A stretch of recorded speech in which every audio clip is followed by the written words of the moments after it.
Un pistonné au régiment. L'esprit français est qualifié de cartésien.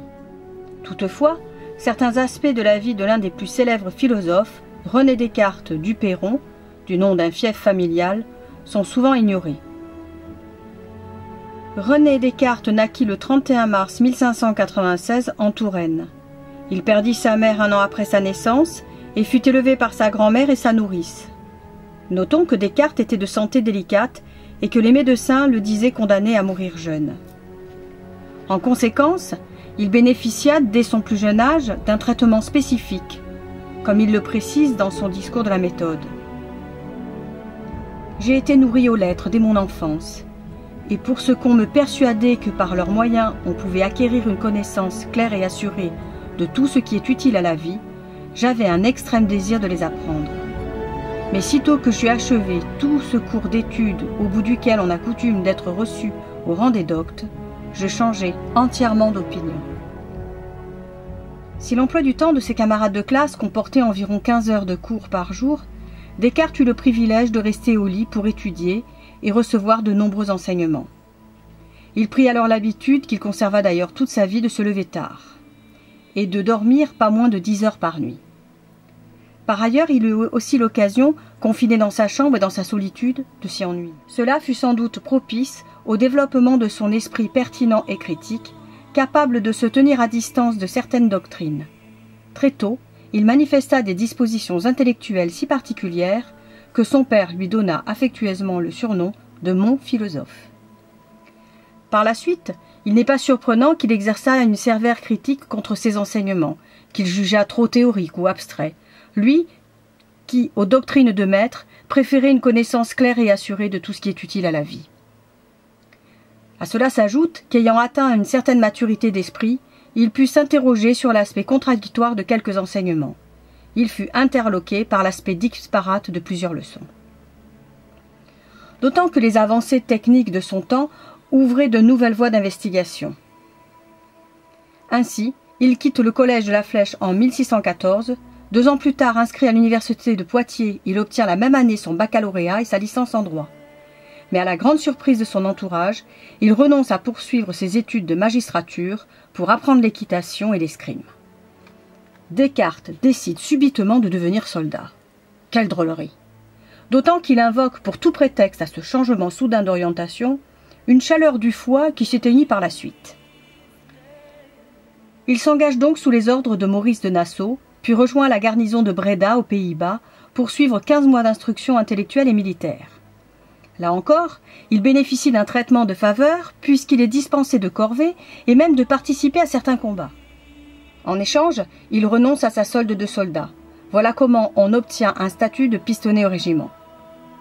Il gagne ensuite l'Allemagne et intègre les troupes de Maximilien de Bavière.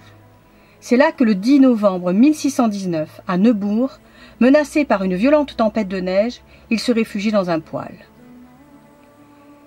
Il s'assoupit et fait un songe au cours duquel lui apparaît la nécessité de bâtir une science universelle. À son réveil, aucun doute n'est possible, il sera philosophe. Il quitte l'armée aussi subitement qu'il avait décidé de l'intégrer. Toutefois, avant de s'adonner à la philosophie, il décide de voyager. Descartes choisit alors de s'instruire dans le grand livre du monde. Il mène une vie dispersée et fréquente de nombreux intellectuels. Et ce n'est qu'en 1628, suite à une prise de parole qui fut remarquée par le cardinal de Bérulle, qu'il est invité à rédiger ses pensées. Il se rappelle alors qu'il est grand temps d'honorer ses engagements envers la philosophie et de s'y consacrer pleinement. Il se voue donc à la philosophie, à l'écriture, il fréquente des érudits, entretient des correspondances avec les intellectuels de son temps. En 1649, son ami Chanu est nommé ambassadeur à Stockholm, et la reine Christine de Suède lui demande d'inviter Descartes. Femme autoritaire, détestée par la noblesse mais appréciée par le peuple, la reine n'est pas un modèle de féminité. De petite stature, rude, négligence en allure, n'ayant aucun attrait pour la coquetterie, la reine adore la chasse à court, elle montre particulièrement bien à cheval, et surtout se lève très tôt, 5 heures du matin. Chanu tente donc de convaincre Descartes de se rendre en Suède, mais il essuie un refus.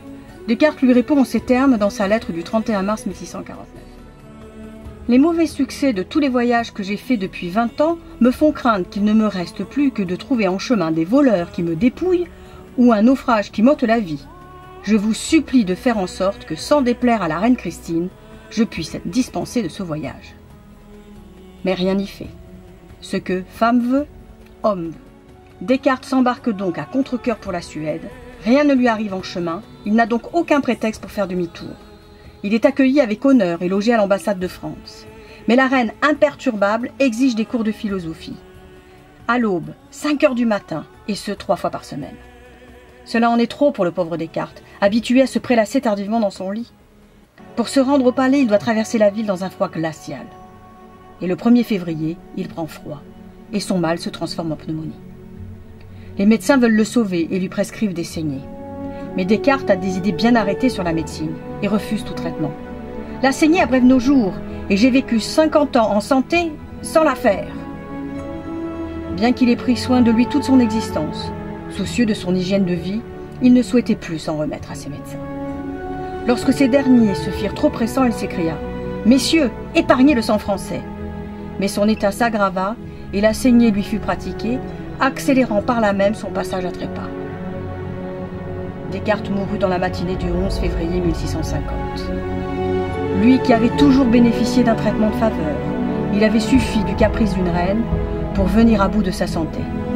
Qu'il était loin le temps du coup de piston à la caserne.